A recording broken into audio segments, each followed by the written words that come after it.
नमस्कार, म ध्यान वैज्ञानिक सुदर्शन भट्ट यहाँहरूलाई ध्यान प्रयोगशालामा स्वागत गर्न चाहन्छु। आदरणीय मातापिता, दाजुभाइ, दिदीबहिनीहरू, मैले एउटा ध्यानको विज्ञता प्राप्त गरेपछि ध्यान सम्बन्धी एउटा मानवले जति अनुभव गर्न पर्ने हो, जुन हाम्रो 6औं चक्र र 7औं चक्र खुलेर त्यो अनुभव गरिरहँदा र आजको वैज्ञानिक युगको, आजको मोडर्न प्रविधिको र आजको जेनेरेसनलाई कसरी यो ध्यानमा लिएर आउने, जुन यो अविनाशी सूत्रहरू सिकाउने र यसलाई अध्यात्ममा कसरी लाने भनेर यसको एउटा अभ्यास, यसको एउटा विषयलाई बोकेर नेपाल लगायत अन्य देश जुन एउटा अविनाशी सूत्र छ, यो चाहिँ हरेक व्यक्तिले प्रचार गर्न पाउँदैन। यसको चाहिँ एउटा मापदण्ड हुन्छ र अविनाशी सूत्र दुईटा व्यक्तिहरूले प्रचार गर्दछन्। एउटा सशस्त्र दल जो हाम्रो ध्यानको सबसे उपर र सशस्त्र दल हुन्छ, त्यसको एक्टिभ गरेर जो परमात्माको अनन्त र सर्वव्यापी स्वरूपको दर्शन गर्न सक्छ, र त्यो व्यक्ति र एक गुरुले आज्ञा गरेको व्यक्ति, दुई व्यक्तिले नै यस ध्यानको प्रचार गर्न सक्छ। यही सिलसिलामा म आफूले आफ्नो साधनालाई बढाउँदै सशस्त्र दल पूर्ण रूपमा खुलेर उस ब्रह्ममा स्थिति प्राप्त गरिसकेपछि म जुन क्षेत्रमा मेरो विज्ञता हो, जुन सूर्यमा मेरो चाहिँ अनौपचारिक हो, यो औपचारिक प्रमाणपत्र हुँदैन यसमा, र संसारलाई गाइडलाइन चाहिँ दिन सकिन्छ। किनकि कसरी चाहिँ परमात्माको अनुभव हुन्छ, परमात्मा तत्त्व के हो, यो विषयमा हैन, भौतिकसँग परमात्माको के सम्बन्ध छ, आफ्नो जीवनसँग के छ भन्ने विषयमा जोडेर र नयाँ दिशा एउटा मैले पुस्तक पनि लेखेको छु, ध्यान विज्ञान। त्यसलाई अहिले तत्कालीन 1.5 वर्ष 2 वर्ष चाहिँ बजारमा आउँदैन, यसलाई टाइप गरेर अनलाइनमा बजारमा 2-3 वर्षभित्रमा आउँछ। किनकि मैले यो ध्यानको सुरुवाती चरणमा छु, 0बाट सुरु गर्दैछु। जुन मेरो एउटा सिद्धान्त छ, मेरो सिद्धान्तको बारेमा म हजुरलाई बताउन चाहन्छु। विज्ञानले प्रमाणित गरेको ऊर्जा र वैदिक दर्शनमा चर्चा गरिएको परमात्मा एउटै हो, जसलाई ध्यानमा अनुभव गर्न सकिन्छ,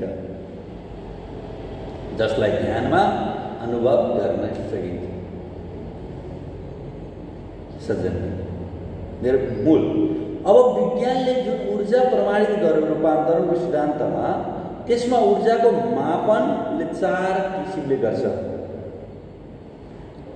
ऊर्जाको मापन र प्रयोग, लाइट, साउन्ड, कम्पन, तरङ्ग र तापमान। यो जुन पनि भौतिक विकासहरू, निर्माणहरू, जुन प्रविधिका विकास, ठुल्ठुला निर्माणहरू, उन्नति समृद्धि जो विज्ञानले गरिरहेको छ, यसले 4 चिज, भौतिक विज्ञानका 4 चिजलाई शक्तिको मापन र प्रयोग गरेर त्यही 4 चिज हाम्रो हृदयमा, हाम्रो ध्यानमा अनुभव गर्दा परमात्मा साक्षात्कार, हाम्रो वेद, उपनिषद, सम्पूर्ण वैदिक दर्शनमा एउटा स्वत प्रकाश, बिना तेल, बिना दियो, बिना सूर्यको एउटा प्रकाशको चर्चा गरेको छ। त्यसलाई आत्मा ज्योति, प्राण ज्योति, ऊर्जा भन्दछ। एउटा अनहद धुन, बिना बजाइकन, बिना बाजाको अनन्त नित्य धुन, जसलाई भगवान शङ्करले अँध्यारो गुफामा गएर सुन्नुहुन्थ्यो, जसबाट परमात्माले, भगवानले शक्ति प्राप्त गर्नुहुन्थ्यो, जुन शक्तिको एउटा खानी सज्जनले, त्यो तपाईँ हामी हरेक व्यक्तिले, हरेक पेसामा रहेको विद्यार्थीले, टिचरले, हरेक व्यक्तिले त्यो अनुभव गर्न सक्छ। त्यो हरेक जातको मान्छेले अनुभव गर्न सक्छ, हरेक समुदायको मान्छेले, हरेक धर्मको मान्छेले। भक्ति स्वतन्त्र, भगवान श्री कृष्णले भन्नुभयो, हे अर्जुन, त मेरो अविनाशी नित्य स्वरूपको दर्शन गर। तर तैँले भक्ति स्वतन्त्रता छ तँलाई, त जसको पनि भक्ति गर्न सक्छस्। सात्विक भक्ति जसमा हिंसा नहो, किसी प्राणी को प्राण नजाओस्। भक्ति स्वतन्त्र, मेरो सिद्धान्त पनि भक्ति स्वतन्त्र भक्ति। तपाईहरु जसुकैको गर्नुहोस्, चाहे तपाईहरु ओशोको पछि लाग्नुहोस्, चाहे तपाईहरु वैष्णव हुनुहोस्, चाहे कृष्ण पढाउनु हुनुहोस्, चाहे जुनसुकै सम्प्रदाय, जुनसुकै देवताको, जुनसुकै मार्गको अनुमोदन गर्नुहोस्, त्यसमा मेरो ध्यानको सम्बन्ध भएन। तर जुन कुरा मुख्य मुद्दा हो, जुन कुरा सर्वोत्तम शक्ति हो, जुन कुरा श्रेष्ठ चीज हो, जुन कुरा श्रेष्ठ वस्तु हो, त्यसको विवेकको प्रयोग गर्नुपर्छ। हाम्रो ध्यानले के गर्छ भने ध्यान हाम्रो श्वाससँग जोडिएको हुन्छ, श्वास मस्तिष्कसँग जोडिएको हुन्छ, मस्तिष्क चेतनासँग जोडिएको हुन्छ र चेतना नै हाम्रो सफलता, हाम्रो मनको शान्ति, चेतना नै हाम्रो सुखको कारण हुन्छ।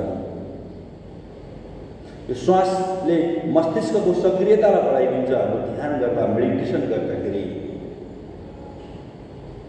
मस्तिष्कको सक्रियता भनेको चेतना हो। चेतना जागिसकेपछि, चेतनाको स्तर अपडेट भइसकेपछि तपाईलाई दूरदर्शिताको थाहा हुन्छ। अब मेरो मार्ग यहाँ जाँदैछ, मेरो यो व्यवसाय सफल हुन्छ। मस्तिष्कको प्रयोग गर्न नसक्नु असफलता हो। मस्तिष्कले राम्रोसँग काम नगर्नु असफलता हो। त्यसकारणले सज्जनबिन, यो ध्यानको भौतिक ध्यान, मैले जुन कुरा पराभौतिक हो, पराभौतिक ध्यानले भौतिक फाइदा र जन्म जन्मान्तरबाट पनि मुक्ति। भगवान श्री कृष्णले भन्नुभयो, यो प्रकाश सूर्यको, चन्द्रमाको र अग्निको होइन अर्जुन, यो प्रकाश मेरो प्रकाश हो। यो प्रकाशको जसले प्राप्त गर्दछ उसले जन्म जन्मान्तरबाट सदा सदाको लागि मुक्त हुनेछ। एक जन्म मृत्युबाट छुटकारा दिनेवाला प्रकाश हामी भित्रको जुन धुन, त्यही शक्ति, त्यही साउन्ड, त्यही लाइट, त्यही कम्पन र त्यही तापलाई विज्ञानले प्रयोग गरेर बडे बडे निर्माण गर्यो। त्यही लाइट, त्यही साउन्ड, त्यही कम्पन र त्यही ताप हामीले हृदयमा ध्यानमा अँध्यारो कोठामा, अँध्यारो गुफामा, अँध्यारो जग्गामा गएर ध्यान गरेर अनुभव गर्दा हामीलाई मनमा शान्ति, हाम्रो ब्रेनमा सक्रियता आउँछ सज्जन। त्यसकारणले ध्यान गर्न कहीँ अँध्यारो कोठा त हामी राति जब सबै सुत्नुहुन्छ, घरमा एउटा कोठा हुन्छ सबैको आफ्नो, त्यो कोठामा लाइट अफ गर्ने, बाहिरको साउन्ड नआउने बनाउने, अनि भित्रको प्रकाशलाई खोज्ने। त्यो खोज्ने तरिकाहरू छ, त्यो अविनाशी विधिहरू, त्यो फर्मुलाहरू, त्यो सूत्रहरू त्यो ध्यान मास्टरले, समयको सद्गुरुले तपाईँहरूलाई दिनेछ। तर तपाईँले आफ्नो जीवनमा जुन परमात्मालाई तपाईँले करोडौं वर्ष टाढा ठानिरहनु भएको छ, त्यो केवल 100 दिनको ध्यानले तपाईँलाई प्राप्त हुनेछ। जुन परमात्मालाई तपाईँले अलग ठानिरहनु भएको छ, तपाईँको हृदयमा जुन आत्माको ज्योति छ, जुन आत्मा छ, त्यो नै परमात्माको अंश हो। जसरी समुद्रको पानीको अंश कुवा र नदी हो, त्यसै गरी समुद्र परमात्मा हो, त्यसको अंश कुवा, नदी तपाईँ हामी हौँ। सज्जनबिन, यसलाई ध्यानमा उतार्न सकिन्छ र यो तपाईहरु जो इच्छुक हुनुहुन्छ सम्पर्क गर्नुहोला। 2082 माघबाट मैले यस कार्यक्रमको पूर्ण रूपमा जग्गा जग्गा, ठाउँ ठाउँ, नेपाल, भारत, मिडिया हरेक ठाउँबाट मैले प्रचार गर्नेछु र यसको प्रचार पनि हुन्छ, विस्तारै हुन्छ। आजको आजै हुँदैन, 20औं वर्ष 30औं वर्षमा एउटा खालको स्टाब्लिस हुन्छ। यति भन्दै मेरो विचारहरू यहीँ रमाउँछु। हरि ओम तत्सत्। सद्गुरुदेव महाराजको